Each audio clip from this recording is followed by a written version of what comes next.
আমরা জানি অবৈধ ইহুদি রাষ্ট্র মধ্যপ্রাচ্যের বিশ্বরা ইসরায়েল সারা দুনিয়ার মধ্যে আজকে সারা দুনিয়ার সকল দাবি দাওয়াকে উপেক্ষা করে ফিলিস্তিনের মুসলমানদের উপরে নিধন যজ্ঞ চালিয়ে যাচ্ছে।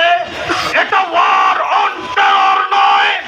আমেরিকা কিংবা ইংল্যান্ডের, আলজেরিয়া, ইরাক কিংবা কাশ্মীর কিংবা ফলস্তিন কিংবা আফগানিস্তানের মুসলিম ধ্বংসযজ্ঞ, এই মুসলিম ধ্বংসযজ্ঞ তারা চালিয়ে যাচ্ছে।